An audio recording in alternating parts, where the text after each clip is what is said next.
네, 안녕하십니까. 네, 성경 말씀 읽겠습니다. 마태복음 21장 33절입니다. 마태복음 21장 33절부터 46절까지 읽겠습니다. 네, 다시 한 비유를 들으라. 한 집 주인이 포도원을 만들고 산울로 두르고 거기 즙자는 구유를 타고 망대를 짓고 농부들에게 세로 주고 타국에 갔더니 실과 때가 가까움에 그 실과를 받으려고 자기 종들을 농부들에게 보내니 농부들이 종들을 잡아 하나는 심히 때리고 하나는 죽이고 하나는 돌로 쳤거늘 다시 다른 종들을 처음보다 많이 보내니 저희에게도 그렇게 하였는지라. 후에 자기 아들을 보내며 가로되 저희가 내 아들은 공경하리라 하였더니 농부들이 그 아들을 보고 서로 말하되 이는 상속자니 자 죽이고 그의 유업을 차지하자 하고 이에 잡아 포도원 밖에 내어 쫓아 죽였느니라. 그러면 포도원 주인이 올 때에 이 농부들을 어떻게 하겠느뇨? 저희가 말하되 이 악한 자들을 진멸하고 포도원은 제때에 실과를 바칠 만한 다른 농부들에게 새로 줄지니라. 예수께서 가라사대 너희가 성경에 건축자들의 버린 돌이 모퉁이의 머릿돌이 되었나니 이것은 주로 말미암아 된 것이요 우리 눈에 기이하도다 함을 읽어본 일이 없느냐.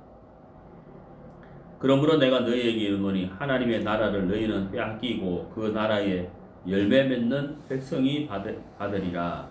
이 돌 위에 떨어지는 자는 깨어지겠고 이 돌이 사람 위에 떨어지면 저를 가루로 만들어 흩으리라 하시니 대제사장들과 바리새인들이 예수의 비유를 듣고 자기들을 가리켜 말씀하신 줄 알고 잡고자 하나 무리를 무서워하니 이는 저희가 예수를 선지자로 알미었더라. 46절 말씀까지 읽었습니다. 오늘 이제 설교 주제는 만왕의 왕이신 예수님이라고 정했습니다. 방금 읽은 이 말씀의 내용은 예수님께서 이제 비유로 하신 말씀이죠. 실제 이야기가 아니고 비유를 들어서 말씀을 이렇게 하신 겁니다. 이스라엘에게는 그 포도원이 굉장히 중요한 재산 중에 하나거든요. 구약이나 신약 시대 때 예수님 당시 때도 마찬가지고 포도원은 굉장히 중요한 자산이었습니다. 그리고 이스라엘 백성들에게는 그 포도주가 없어서는 안 되는 아주 중요한 음료수죠.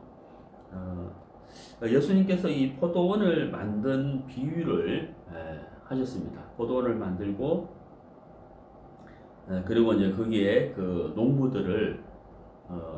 농부들을 보내어서 일을 하도록 한 비유를 예수님께서 말씀을 이렇게 하셨죠. 여기 이제 한 집 주인이 포도원을 만들었다라고 했는데 이것은 이제 예수님의 마음을 이제 표현을 한 것입니다. 한 집 주인이 포도원을 만들고 울타리도 만들고 줍을 짜는 구유도 만들고 그 다음에 망대를 짓고 그 다음에 농부들에게 세를 주고 타국에 갔다 하는 것은 하나님께서 이스라엘 백성들에게 터전을 주시고 또 이스라엘 백성들이 살 수 있도록 도와주시고 또 망대나 구유를 팠다는 것은 모든 모든 조건을 다 갖추어 줬다 이런 표현이죠. 구유와 망대를 지었다.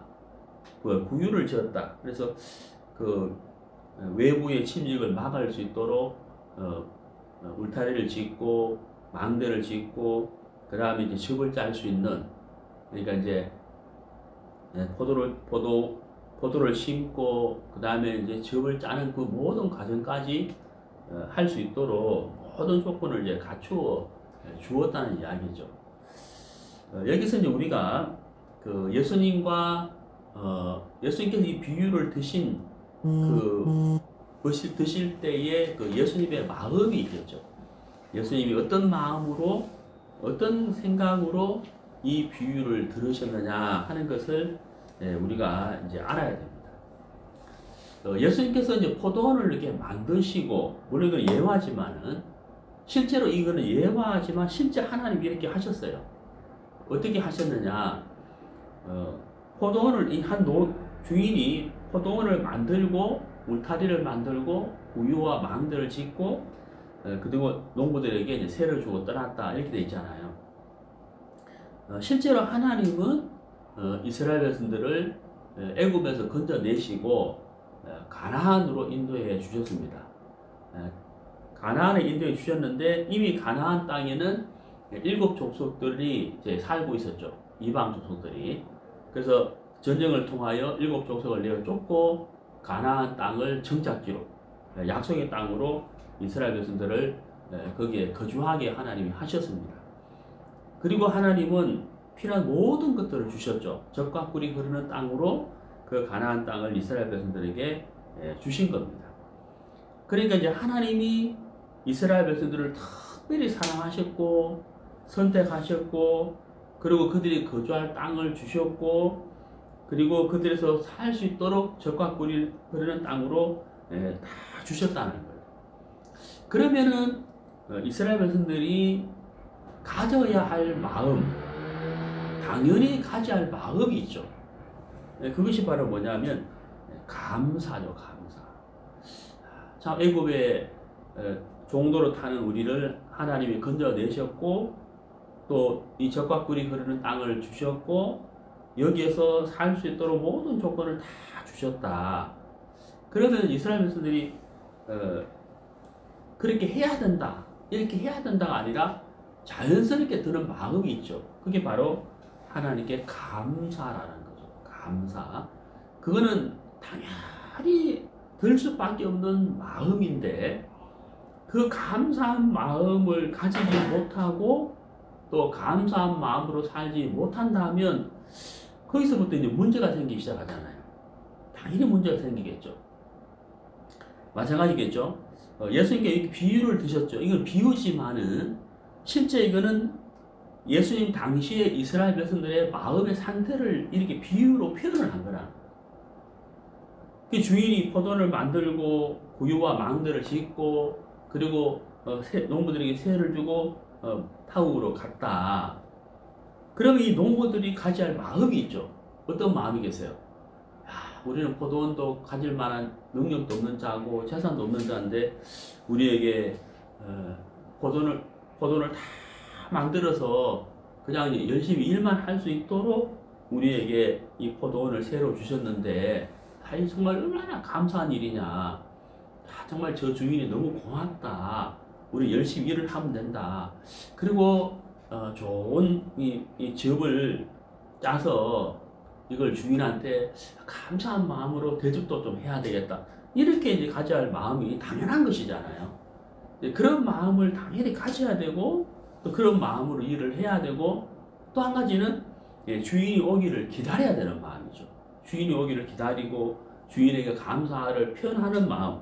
이건 너무 당연한 건데 이상하게도 이 농부들이 그 마음이 없어요. 그 마음에서 떠나버렸다는 거예요. 그 마음을 가져야 되는데 그 마음을 가지지를 못하는 거죠. 자, 이제 성경에 보시면요. 이 본문을 보시면 34절에 실과 때가 가까움에 그 실과를 받으려고 자기 종들을 농부들에게 보내니 농부들이 종들을 잡아 하나는 심히 때리고 하나는 죽이고 하나는 돌로 쳤거늘. 이게 이제 참 이해가 안 가는 내용이잖아요. 당연히 감사하고 기뻐하고 또 포도주를 대접하고 이렇게 해야 되는데 그리고 또 우리가 생각한 것보다도 훨씬 더 많은 소출을 원래는 얻었다. 그러면서 이제 감사하고 주인에게 이제 그 기쁨을 이제 돌려드리고 이렇게 이제 해야 되는데 오히려 때리고 죽이고 이렇게 버리고 이렇게 했다는 거죠. 그러니까 주인의 입장에서 볼 때는 참 도저히 이해가 안 가는 일이잖아요. 그래서 다시 다른 종들을 보냈는데 또 그렇게 하니까 그럼 내가 내 아들을 보내야 되겠다 하고 아들을 보냈는데 그 아들을 이제 죽여버렸다는 거죠. 물론 여기서 이제 아들은 바로 예수를 이야기하겠죠. 자, 이제 이런 이제 내용인데요. 우리가 이 부분을 이렇게 생각해 보면서 정말 그 농부들이 당연히 가져야 할 마음을 가지지를 못했다.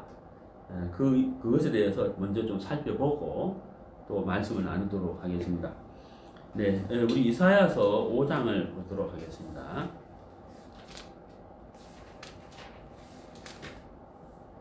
네, 이사야서 5장.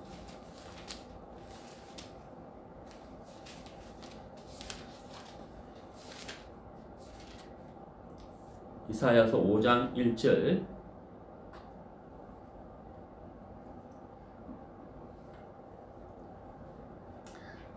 내가 나의 사랑하는 자를 위하여 노래하되 나의 사랑하는 자의 포도원을 노래하리라.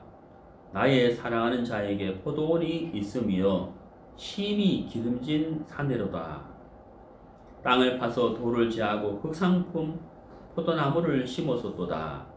그 중에 망대를 세웠고 그 안에 술틀을 파섰도다. 좋은 포도 맺기를 팔았더니 들포도를 맺혔도다. 여기 1절에서 내가 할 때 이 내는 바로 이사야를 가리킵니다.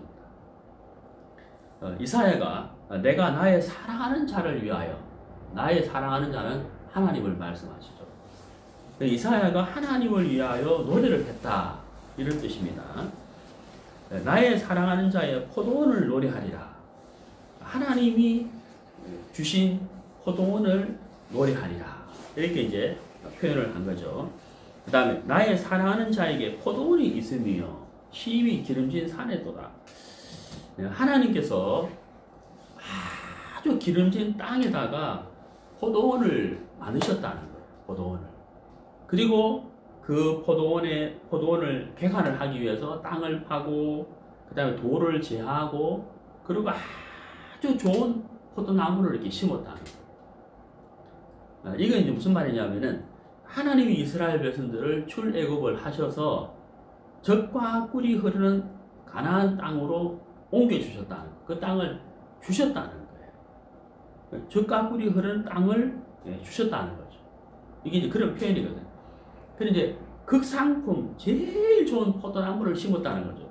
하나님 이스라엘 백성들이 가장 좋은 땅을 주셨다는 거예요. 젖과 꿀이 흐르는 땅을. 그러면 이제 좋은 땅에 좋은 나무를 심었으니까 당연히 좋은 포도가 맺히는 것은 너무 당연한 것이잖아요. 결과는. 그런데 이스라엘 백성들이 그 땅에 거하면서 좋은 포도의 결실을 맺어야 되는데 그것을 하나님께 드려야 되는데 결과는 너무 엉뚱했다는 거예요. 자, 3절을 보시면요. 예루살렘 거민과 유다 사람들아 구하노니 이제 나와 내 포도원 사이에 판단하라. 내가 포도원을 위하여 행한 것 외에 무엇을 더할 것이 있었으랴. 내가 좋은 포도 맺기를 기다렸거늘 들 포도를 맺힘은 어찌민고. 그러니까 이제 최상품의 포도가 맺혀야 되는데 아주 하품의 포도가 이제 맺혔다는 거죠. 그럼 이유가 뭐냐는 거예요. 너무 안타까운 마음을 이렇게 표현을 이제 한 것이잖아요. 자, 우리가 조금 전에 읽었던 마태복음 본문하고 일치하는 내용인데, 자, 여기서 우리가 생각해 볼 것이 있는데요. 제가 서두에도 말씀을 드렸습니다만은, 자, 이렇게 땅을 개간하고 돌을 제하고 극상품 포도나무를 심었으면 당연히 농부들은 감사한 마음이 들어지는 것이 정상이죠. 이건 누가 그런 마음을 가져야 된다가 아니라 자연스럽게 그 마음이 들어져야 되지 않습니까? 근데 이상하게도 본문에 있는 농부들이나 이스라엘 백성들은 그 감사한 마음을 갖지를 못했다는 거예요. 이게 참 이상한 거예요. 당연히 감사한 마음을 가져야 되는데 감사한 마음을 가지지를 못했다는 거죠. 자, 또 한 가지는 이 포도원이 누구 것입니까? 농부들의 것이 아니고 주인의 것이죠. 네. 농부들의 것이 아니고 주인의 것이라는 거예요. 네. 주인의 것이라는 거죠. 그러니까 주인의 것을 잠시 빌린 것이기 때문에 당연히 어때요? 감사한 마음을 가져야 된다는 거죠. 그런데 이 농부들이 곧 이스라엘 백성들이 그 감사한 마음을 가지지를 못했다고 하는 사실입니다. 예. 시간이 처음에는 감사한 마음을 가졌을지는 모르겠지만 시간이 지나면서 이것이 주인의 것이 아니고 내 것이라는 마음, 나의 소유라고 생각하는 마음, 예, 그 주인의 마음을 점점 잃어버리는, 시간이 지나면서 주인의 마음을 점점 잃어버리는 그런 마음이 됐다는 거예요. 그래서 감사보다는 원망과 불평으로 그들의 마음이 흘러갔고, 또 하나는 이 포도원을 나의 소유로 삼아야 되겠다. 이것이 이제 내 것이다. 나의 소유로 삼아야 되겠다는 요 마음을 가졌다는 거죠. 자, 요 마음을 딱 가지게 되니까 감사가 어떻게 돼요? 사라져 버리죠. 예. 감사가 사라져 버리고 그 포도원의 소출을 요구하는 주인에게 오히려 어때요? 원망, 불평, 그 다음에 내 것으로 가지기 위해서는 그 주인이 보내는 농부들을 죽여버려야 되는, 그 아들까지도 죽여버려야 되는 그런 결과를 가져오게 됐다고 하는 거예요. 자, 모든 것이 하나님으로부터 온 것이 분명한 사실인데, 우리가 그 하나님 주신 것을 누리다 보니까, 또 시간이 길게 흘러가다 보니까 마치 어때요? 내 것인 것처럼 착각을 하는 거죠. 이것이 좀 내 것이구나 라는 생각을 하게 되는 거예요. 그리고 나의 것으로 소유하고자 하는 마음을 가지게 되니까 어때요? 감사한 마음이 깨져버리고, 오히려 주인이 요구할 때 왜 나한테 요구를 하지? 하면서 오히려 불평을 하는 쪽으로 마음이 흘러가 버린다는 거예요. 자, 이사야 5장 1절, 2절, 3절을 통해서 우리가 생각해 보면 정말 하나님이 얼마나 이스라엘 백성들을 사랑하셨는지를 알 수가 있어요. 하나님 이스라엘 백성들을 얼마나 사랑하시고 아끼는지를 알 수가 있습니다. 사실 이스라엘 백성들이 애굽에서 나와서 광야 생활을 할 때 그 삶을 보면 정말 그들의 삶을 보면 가나안을 주실 만한 이유가 없어요. 예, 광야에서 물이 없을 때, 또 양식이 없을 때 그들이 하나님을 원망하고 불평하고 또 모세를 대적하고, 또 하나님 주시지만 주신 다음에 또다시 원망하고 불평하고 우상을 섬기고 이렇게 했잖아요. 그것이 계속 반복이 되기 때문에 그들의 삶을 보면은 하나님이 그들에게 가나안을 주셔야 할 이유가 없는데도 불구하고 하나님은 가나안을 주셨고, 제일 좋은 땅을 주셨고, 그리고 그들이 충분하게 행복하게 살 수 있도록 모든 좋은 조건을 다 갖춰 주셨지만 이스라엘 백성들은 그 감사를 잊고 살았다고 하는 겁니다. 그게 문제죠. 하나님이 주셨다 하는 마음보다는 이것을 나의 것으로 여기는 그 마음에서부터 감사가 벗어나고 오히려 원망과 불평하는 마음으로 흘러갔다고 하는 사실이에요. 자, 성경을 이제 보시면요.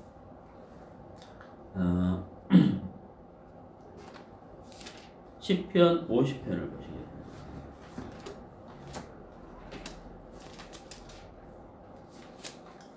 시편 50편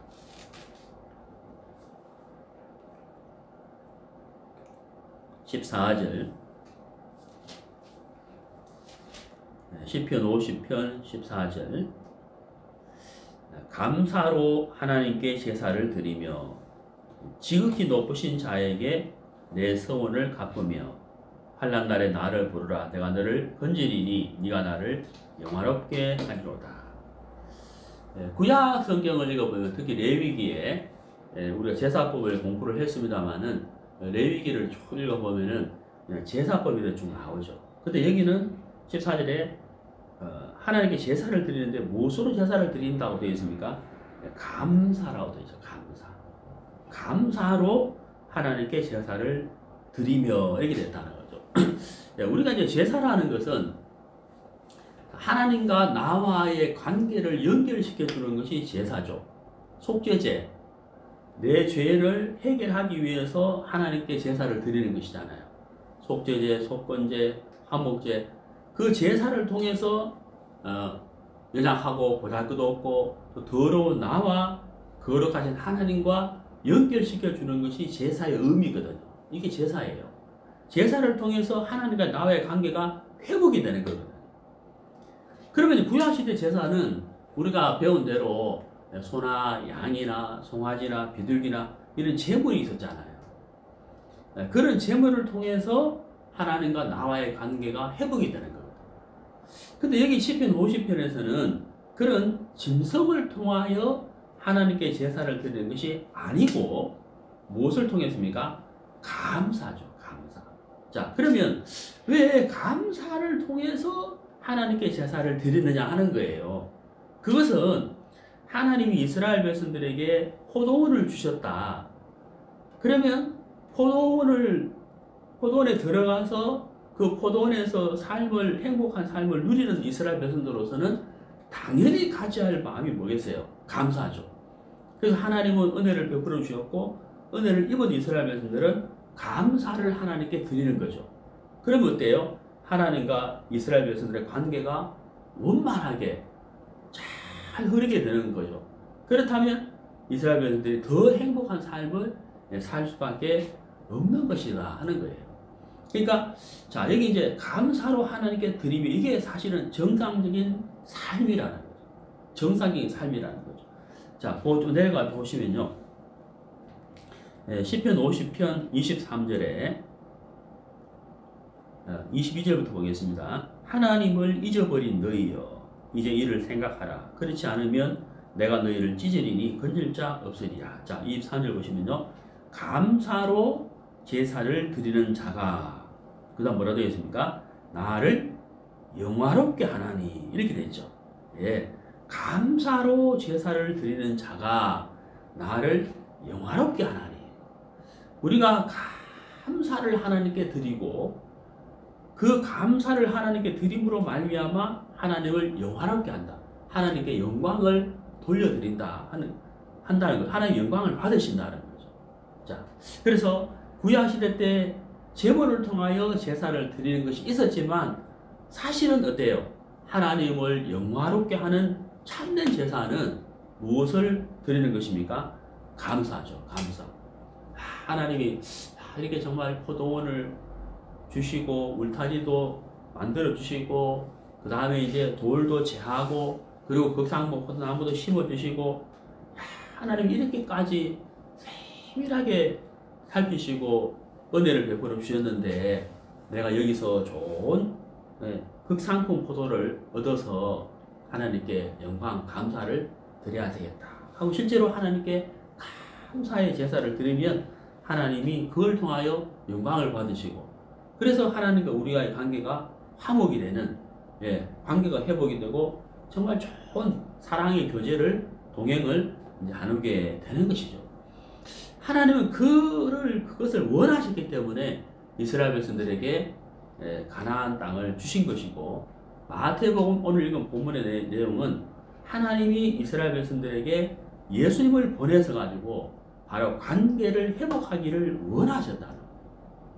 그런데 아들을 보냈는데 아들마저 또 죽여버렸다는 것은 바로 무엇을 의미하느냐? 예수님을 거부했다는 거죠. 예, 예수님을 거부했다는 거죠. 예수님을 거부했기 때문에 포도원을 주신 하나님의 마음을 받을 수도 없고 거기서 행복을 누릴 수도 없게 된 거예요. 모든 것이 끝나버리는 겁니다. 예수님을 거부해버렸다는 거죠. 자, 성경을 찾아보시겠습니다. 구약 성경입니다. 요나서입니다. 요나서 2장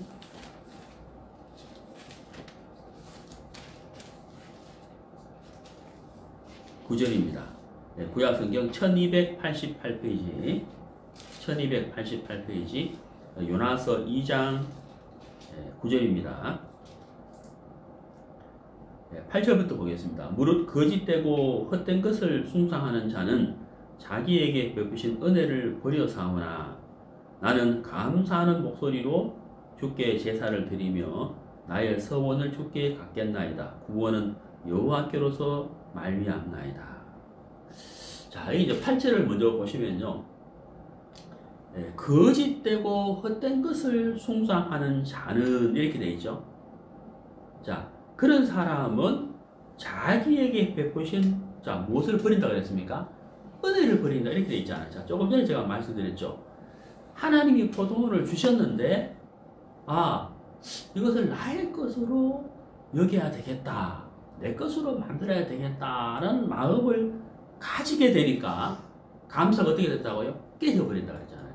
감사가 될 수가 없죠. 감사가 깨져버리는 거예요. 그러면서 이제 원망과 불평이 나오고 욕망 속에 빠지게 된다는 거죠. 그러니까 여기 이제 8절에서 거짓되고 헛된 것을 숭상하는 자는, 그러니까 하나님을 버리고 우상을 섬기고 욕망을 따라가고 육신의 욕망을 따라가게 되면 당연히 어떻게 되겠습니까? 하나님 주신 은혜에 감사치 않게 된다는 거죠. 감사가 안 된다는 거예요. 그래서 여기 이제 9절에서 나는 감사하는 목소리로 주께 제사를 드리며 이렇게 되어 있죠. 그러니까 이것은 바로 찬양을 얘기하죠. 찬양. 감사한 마음으로 주님께 찬양을 드리고 주님께 영광을 돌리는 거죠. 하나님 감사합니다. 우리가 식사 기도를 이렇게 할 때 당연히 우리가 식사 기도할 때 제일 먼저 나오는 단어가 뭐예요? 감사잖아요. 하나님 참 감사합니다. 오늘도 이러한 양식을 주셨네요. 이렇게 감사의 기도를 드리잖아요. 그것이 어때요? 하나님께 드리는 제사 중에 가장 아름다운, 하나님 기뻐 받으시는 제사라는 거예요. 우리가 식사 기도뿐만 아니라 하나님이 내게 주신 포도원, 하나님 나에게 주신 육체, 하나님 나에게 주신 건강, 하나님 나에게 주신 인생, 하나님 나에게 주신 가정, 이런 모든 것들이 하나님으로부터 말미암았다. 하나님으로부터 말미암았기 때문에 버릴 것이 없다. 그러면 당연히 뭐예요? 감사의 제사를 드릴 수밖에 없다 하는 거예요. 이스라엘 백성들이 이 포도원을 나의 것으로 여기는 그 마음, 나의 것으로 여기는 마음, 내 것으로 삼아야 되겠다는 그 마음에서 감사를 떠나게 되고 원망과 불평하는 마음, 주인이 보낸 농부들을 죽일 수밖에 없는 그런 정말 악한 삶을 살았다고 하는 사실입니다. 사실 내가 내 인생이나 내 육체나 내가 가진 모든 것들은 하나님으로부터 왔다는 사실을 우리가 분명히 안다면 우리가 하나님께 감사의 제사를 드릴 수밖에 없고, 특히 하나님이 보내신 자 예수 그리스도, 하나님의 아들, 그 예수님을 우리가 마땅히 감사한 마음으로 영접할 수밖에 없다고 하는 사실인 거예요. 그런데 포도원에 가장 좋은 나무를 심었다 그랬잖아요. 그리고 농부들을 먼저 보내고 나서 아들을 보냈다 그랬잖아요. 그런데 유대인들은, 농부들은 그 주인이 보낸 농부들과 아들을 거부해버리고 죽여버렸다 그랬잖아요. 자, 여러분,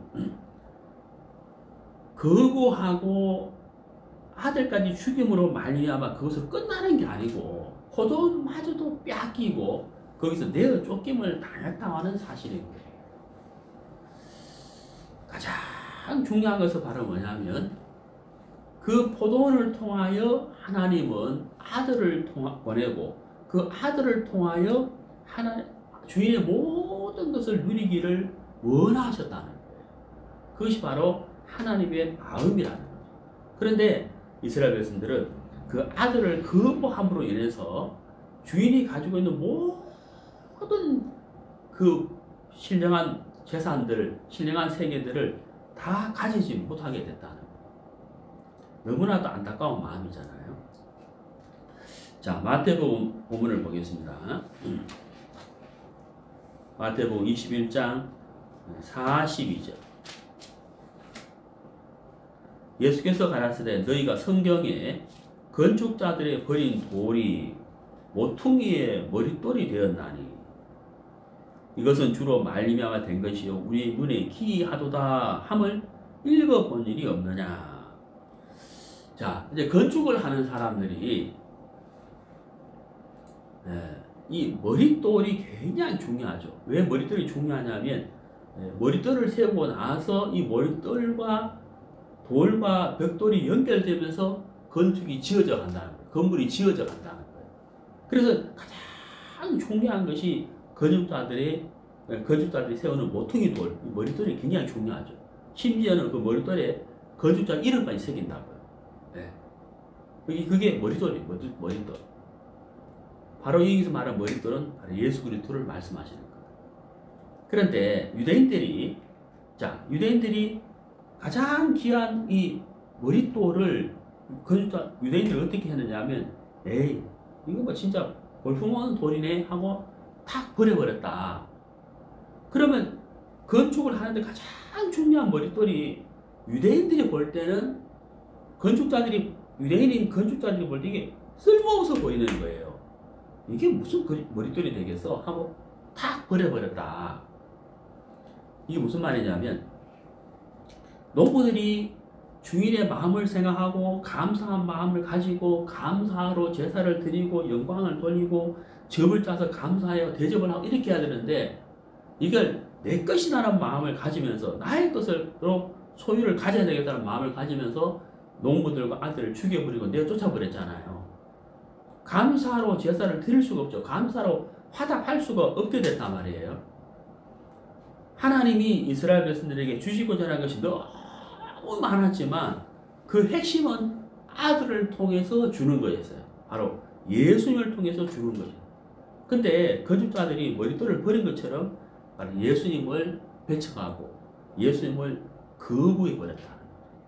그러니까 어때요? 하나님 주시고자 하는 모든 것을 누릴 수 없게 됐다 이 말이에요. 그리고 43절에 그러므로 내가 너희에게 이르노니 하나님의 나라를 너희는 빼앗기고 그 나라의 열매 맺는 백성이 받으리라. 이 돌 위에 떨어지는 자는, 이 돌은 바로 예수 그리스도, 예수님 위에 떨어지는 자는 깨어지겠고 이 돌이 사람 위에 떨어지면 저를 가루로 만들어 버리라. 예수님을 통한 심판을 말씀하시는 거잖아요. 그들이 버린 돌, 바로 머릿돌이 바로 예수님인데 예수님을 통하여 그들이 심판을 받을 수밖에 없다는 것을 말씀을 해주고 있다는 사실인 겁니다. 자, 이제 유대인들이 배척한 예수 그리스도, 왜 배척을 했느냐? 포도원을 나의 소유로 삼으려는 마음을 가지면서 감사가 깨져버렸다고 제가 말씀드렸죠. 자, 이제 이게 문제라는 거죠. 자, 우리도 마찬가지죠. 우리가 예수님을 영접하고 그 예수님으로 말미암아 복을 받고 구원을 받고 하늘 신령한 모든 복을 받을 수 있는 그런 은혜를 우리가 입었습니다. 자, 첫 번째 문을 통과했다는 것이죠. 그런데 우리가 구원을 받고 난 다음에 삶이, 주님 오시는 그날까지의 삶이 계속해서 어떤 삶을 우리가 살아야 할까요? 예, 잊어서는 안 된다는 거죠. 무엇을 잊어서는 안 될까요? 예, 이 포도원은 나의 것이 아니라는 거예요. 이것은 나의 것이 아니라는 거예요. 하나님이 주신 것이라는 거예요. 이것을 잊어서는 안 된다는 거예요. 만약에 우리가 구원은 받았지만 만약에 그걸 잊어버린다면 우리 마음에 감사한 마음이 깨어지고 그 감사로 하나님께 제사를 드리는 삶도 없을 거라는 겁니다. 네. 나의 육신, 내 몸, 내가 받은 구원, 또 내가 말씀을 듣는 것, 교제하는 것, 일용할 양식을 먹는 것, 형제자매들 간에 교제를 하는 것, 이런 모든 것들이 누구로부터 왔다? 하나님으로부터 왔다. 하나님이 주신 것이다 하는 것을 우리가 절대 잊어서는 안 된다는 사실인 거죠. 세월이 걸으면서 누리다 보니까 이것이 나의 것으로 착각할 수가 있다는 거예요. 자, 로마서를 보시겠습니다. 10장입니다. 로마서 10장.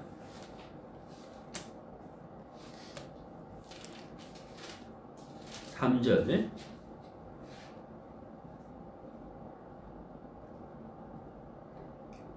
하나님의 의를 모르고 자기 의를 세우려고 힘써 하나님의 의를 복종치 아니하였느니라.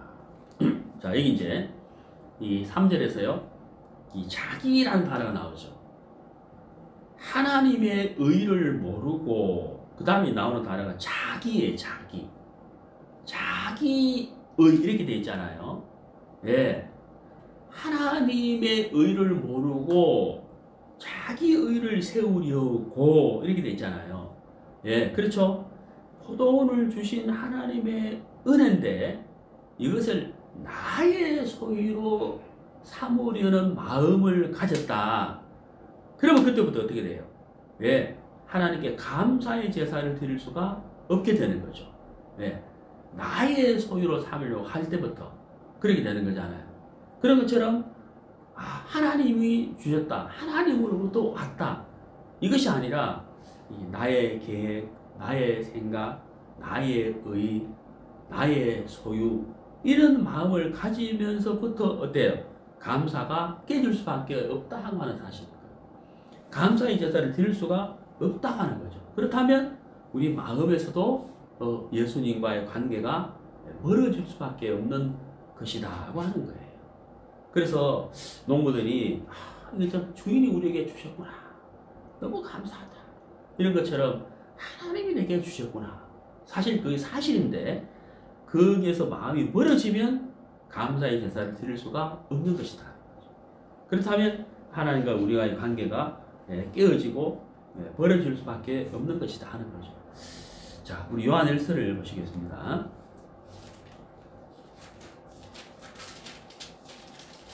요한일서 4장입니다.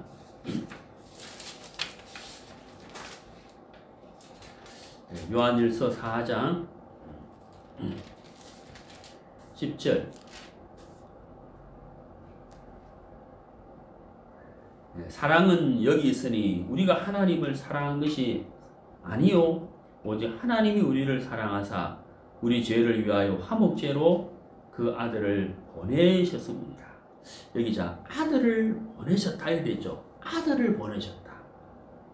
무엇으로? 화목제물로 아들을 보내셨다. 포도원을 만들어서 그 포도원에서 생활하면서 농사를 지으면서 감사하고 그리고 아들을 보냈을 때 아들에게 우리가 이렇게 원래 농사를 잘 지었는데 이렇게 극상품 이렇게 좋은 포도를 얻었습니다. 산출을 받아 소산을 가졌습니다. 이 지업을 꼭 주인에게 전해주세요. 그것이 이제 농부와 주인의 마음을 이어주는 아름답고 복된 제사가 되는 거잖아요. 예수님을 화목제물로 보내주셨다. 그것이 바로 뭐라고요? 사랑이라는 거예요. 사랑은 여기 있어요. 아들을 통하여 하나님과의 관계를 회복하고자 하는 것이 하나님의 사랑이라는 거예요. 바로 사랑이 여기 있다는 거죠. 그러니까 포도원을 주신 것이 바로 뭐라고요? 사랑이라는 거예요. 가난을 주신 것이 바로 뭐라고요? 사랑이라는 거죠.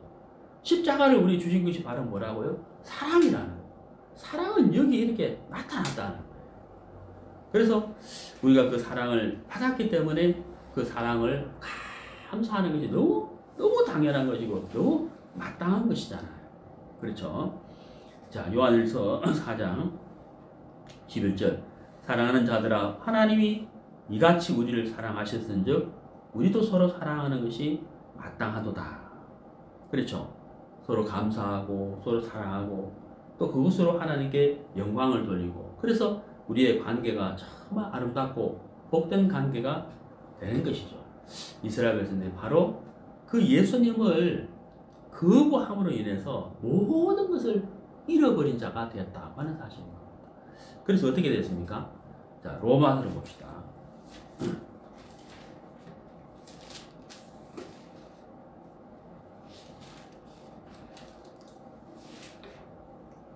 로마서 11장 로마서 11장 25절.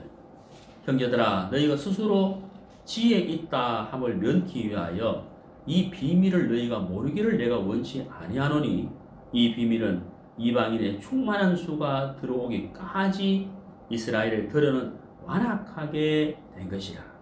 그리하여 온 이스라엘이 구원을 얻으리라 기록된 바.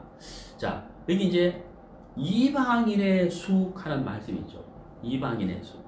자, 이스라엘의 마음이 강팍해지고 완악해졌어. 자, 농부들이 아들을 보냈네. 야, 이 아들이 포도원의 상속자인데 우리가 이 아들만 죽이면 포도원이 우리의 것이 된다. 아들을 죽여버리자 하고 아들을 죽였다는 거죠. 그건 무슨 말입니까?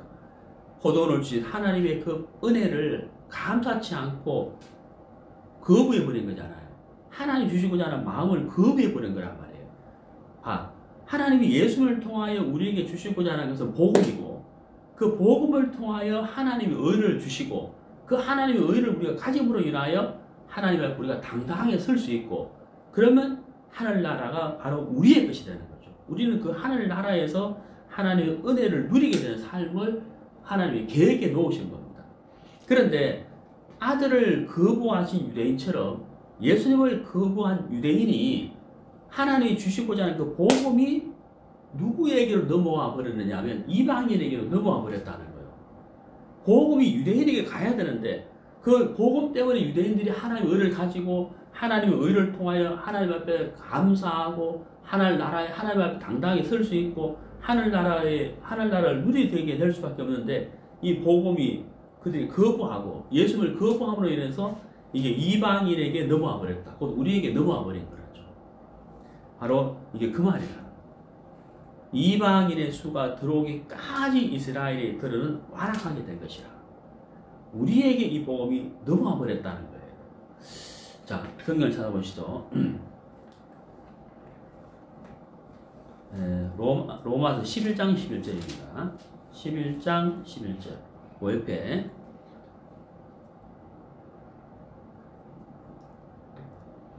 그러므로 내가 말하노니 저희가 넘어지기까지 실족하였느뇨. 그럴 수 없느니라. 저희의 넘어짐으로 구원이 이방인에게 이르러, 이렇게 되죠. 구원이 이방인에게 이르러 이렇게 되어 있죠. 예. 이스라엘로 시기나게 하였느니라. 예수님을 거부함으로 말미암아 이방인에게 복음이 넘어가 버렸고, 그렇죠. 그래서 이방인 우리가 구원을 받게 된 것이다 이 말입니다. 자, 히브리서를 보시겠습니다.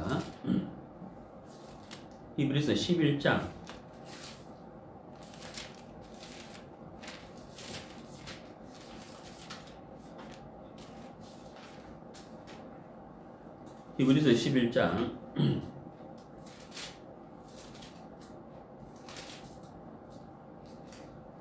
4절. 믿음으로 아벨은 가인보다 더 나은 제사를 하나님께 드림으로 의로운 자라 하시는 증거를 얻었으니 하나님이 그 예물에 대하여 증거하심이라. 저가 죽었으나 그 믿음으로서 오히려 말하느니라. 자, 우리가 창세기 4장에 가인과 아벨의 제사가 나오는데요. 여기 히브리서 11장에서는 그 아벨의 제사에 대해서 말씀을 하고 있는데, 우리가 아는 대로 히브리서 11장은 믿음의 장입니다. 믿음으로 산 사람들을 쭉 기록을 해놨거든요. 기록을 해놨는데 맨 처음에 나오는 사람이 바로 조금 전에 읽었던 아벨이에요. 믿음으로 산 사람들 중에서 제일 먼저 나오는 사람이 아벨이거든요. 아벨을 제일 먼저 기록을 했습니다. 자, 그러면 아벨은 어떤 믿음으로 살았느냐? 이 4절에 보면요. 믿음으로 아벨은 가인보다 더 나은 제사를 하나님께 드림으로 라고 되어 있죠. 여기서 우리가 생각해 볼 것이 바로 뭐냐면요. 더 나은 제사예요. 자, 더 나은 제사. 그렇다면 아벨은 가인보다 어떤 더 나은 제사를 드렸느냐? 더 좋은 제물을 드렸느냐? 가인하고 비교도 할 수 없는 제물을 드렸기 때문에 성경은 더 나은 제사라고 기록을 했고 하나님이 아벨을 받으시느냐? 그건 아니에요. 그게 아니라 더 좋은 제물을 드렸기 때문에, 가인의 제물과 비교할 수 없는 제물을 드렸기 때문에 하나님이 아벨 것을 받으셨느냐? 그게 아니라는 거예요. 그럼 여기서 말씀하시는 더 나은 제사가 뭐냐는 거예요. 네? 뭐길래 성경에서 이렇게 표현을 했냐는 거예요. 더 좋은 제물이냐? 아니라는 거죠. 그건 뭐냐는 거예요. 자, 여러분, 여기서 말씀하시는 더 나은 제사는요, 바로 아벨의 마음이요, 더 나은 제물을 드린 아벨의 마음은 어디에 있었느냐? 바로 그게 지혜라는 거예요. 그게 무슨 지혜냐? 하나님이 주신 것, 하나님이 베풀어 주신 것에서 아벨은 하나님께 드린 제물을 얻어낸 거예요. 정말 이해하십니까? 사람이 하나님께 가인과 비교할 수 없는 더 좋은 제물을 드린 것이 아니라 사람에게서 난 것을 가지고 하나님께 드린 것이 아니라는 거예요. 하나님이 베풀어 주신 것에서 아벨은 하나님께 제사를 드렸다는 거예요. 그게 바로 더 나은 제사라는 거예요. 구체적으로 말씀드리면 아담과 하와가 죄를 짓고 에덴 동산에 내어 쫓김을 당했죠. 그런데 그 전에 하나님이 자 아담과 하와에게 무엇을 주셨습니까? 가죽옷을 주셨단 말이에요. 짐승을 죽여서 짐승의 가죽으로 아담과 하와에게 가죽옷을 주셨다는 거예요. 아담과 하와의 죄를 대신해서 짐승이 죽고 피 흘림으로 가죽옷이 만들어졌다는 거죠. 바로 피 흘림. 예, 죄를 사하기 위한 피 흘림. 이것을 하나님이 아담과 하와에게 은혜를 베풀어 주신 것이라는 거예요. 아벨은 하나님께 더 나은 제사를 드렸다. 그것은 바로 뭐예요? 하나님이 베풀어 주신 은혜를 아벨은 깨달은 거예요. 하나님이 아담과 하와에게 베풀어 주신 은혜를 아벨은 깨달았다는 거죠. 거기에서 하나님께 제사를 드린 것이다 말이에요. 정말 이해가시죠? 사람에게서 나온 사람으로 말미암은 좋은 제물을 드린 것이 아니라 하나님이 베풀어 주신 그 은혜를 깨닫고 그 은혜에 감사하고 그것으로 다시 하나님께 뭐예요? 제사를 드린 거라는 거예요. 하나님의 지혜를 깨달았다 이 말이에요. 하나님 은혜를 깨달은 거예요. 내가 이것을 하나님이 주신 은혜를 가지고 이 은혜를 가지고 감사함으로 하나님께 다시 제사를 드려야 되겠다 하는 것이 아벨의 제사의 특징이란 말이에요. 그것을 성경에서는 더 나은 제사다 이렇게 표현을 한 것이죠. 그렇다면 우리가 하나님께 가장 아름답고 복된 제사를 드린다는 것은 바로 뭘까요? 예수님밖에 없는 거예요. 사람으로 말미암은 것 중에서 가장 귀한 것이 더 나은 제사가 아니라 하나님이 우리에게 주신 예수님을 통하여 감사를 깨닫고 그 예수님을 통하여 하나님께 드리는 제사가 가장 더 나은 제사, 가장 복된 제사라는 거죠. 그것은 바로 감사죠. 감사. 예수님을 통하여 내 죄가 깨끗하게 사해졌다는 사실인 거죠. 그것을 믿는 믿음으로 하나님께 나아가는 제사. 그것을 십자가를 통하여 감사한 마음을 가지고 하나님께 드리는 제사. 그것이 바로 가장 아름다운 더 나은 제사라는 거죠. 이거보다도 더 귀한 제사는 없다고 하는 사실입니다.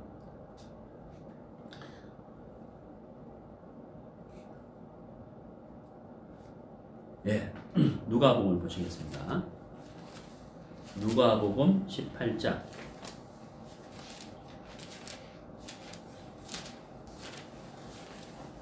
누가복음 18장 13절.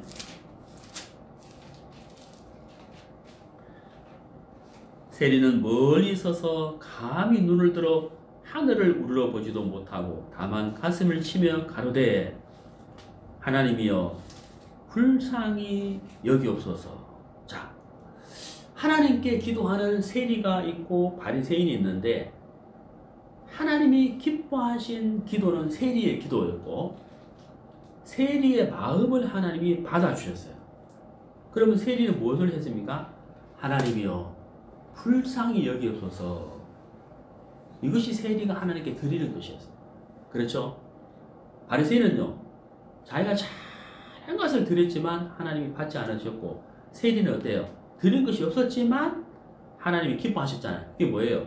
불쌍히 여겨주세요 하는 것이었다. 하나님께 불쌍히 여김을 받으려는 그 마음을 하나님이 기뻐 받으셨다고 하는 사실인 거죠. 자, 주인이 포도를 만들고 울타리를 만들고 구유와 산울과 다 갖추어서 농부에게 주었어요. 이 농부가 어떤 마음을 가졌을 때 주인이 기뻐할까요? 예, 당연하죠. 감사죠. 감사합니다. 그리고 농부들을 보내고 주인 아들을 보냈을 때 또 어떤 마음이에요? 감사합니다. 내가 주인이 베푸신 이 포도원에서 이렇게 좋은 극상품 포도를 그러니까 소출을 얻었는데 이거로 내가 즙을 다 드릴 테니 꼭 주인에게 전해주세요. 정말 감사합니다. 그럼 어떻게 했어요? 주인이 더 기뻐서 또 다른 포도원을 주고 또 다른 포도원을 주고 더 많은 은혜를 베풀어 주었을 것이다 하는 겁니다. 아벨은 가인보다도 더 좋은 사람에게서 나온 땅에서 나온 더 좋은 제물을 드린 것이 아니었다는 거예요. 하나님이 아담과 하와에게 베풀어 주신 그 은혜에서 지혜를 얻은 것뿐이죠. 그 은혜에 감사함으로 드린 것밖에 없다는 겁니다. 우리가 하나님께 가장 영광을 돌릴 수 있는 것은 하나님이 예수님을 통하여 베풀어 주신 은혜에 감사한 마음으로 하나님께 드리는 제물이 가장 아름다운 제물이 되는 것이다 하는 겁니다. 유대인들은 정말 미련했다는 거죠. 네, 정말 미련했어요. 왜? 자기의 것으로 만들려고 했기 때문에 포도원을 잃어버린 거잖아요. 그렇잖아요. 자기의 것으로, 자기 소유로 삼으려고 했기 때문에 포도원도 잃어버리고 그 아들도 잃어버리고 하나님도 잃어버린 거예요. 다 잃어버렸어요. 만약에 그 포도원을 주신 주인에게 감사한 마음을 가지고 농부들과 아들을 잘 대접했다면 어떻게 됐을까요? 포도원이 자기 것이 됐을 거예요. 맞죠? 포도원이 자기 것이 됐을 거예요. 그리고 주인은 아마도 더 많은 포도원을 주었을 것이다 하는 거예요. 그러면 농부들과 아들과 주인과 더불어 그 포도원에서 정말 더 행복하고 그 포도주를 마시면 더 기뻐하고 더 감사한 마음을 가졌겠죠. 자기의 것이 될 수 있었지만 자기 것이 되지 못했어요. 자기의 것으로 가지려 하는 마음 때문에 포도원을 잃어버렸죠. 이것을 주신 주인의 마음을 감사했다면 주인은 아들을 통하여 포도원을 그 농부에게 주었을 것이다 하는 겁니다. 오히려 포도원에 더 행복한 삶을 누릴 수 있었을 것이다 하는 겁니다. 네. 정말 유대인들이 너무 어리석었다고 하는 것입니다.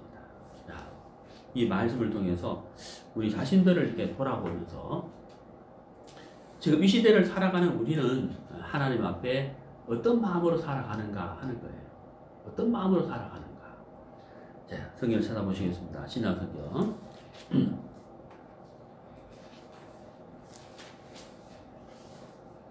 데살로니가 전서입니다. 네, 데살로니가 전서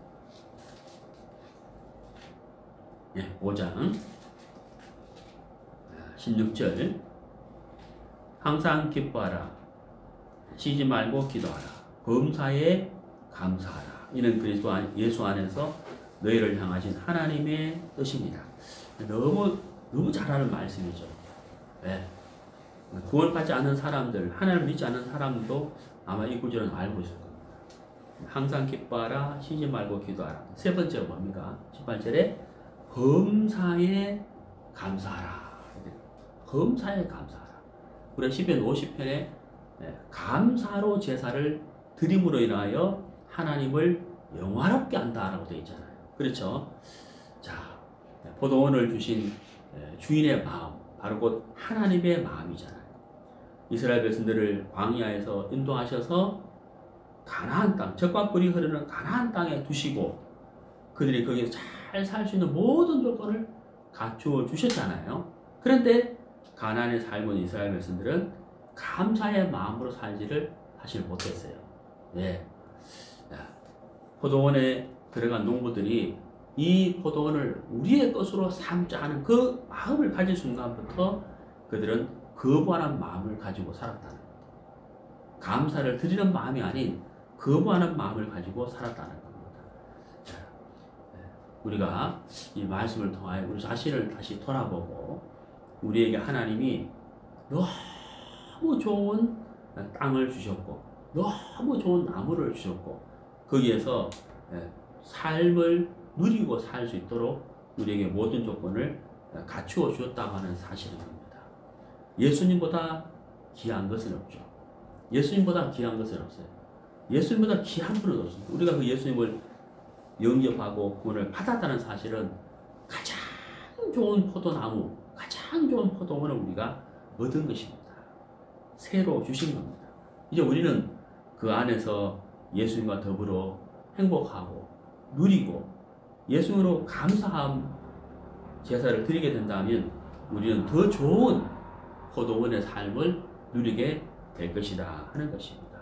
네, 감사하는 마음, 네, 하나님께 감사하는 마음, 감사로 제사를 드리는 삶, 그것이 바로 우리 그리스도인이 드려야 할 제사다 하는 것을 말씀드릴 수가 있습니다. 네, 오늘 말씀 여기까지 하겠습니다.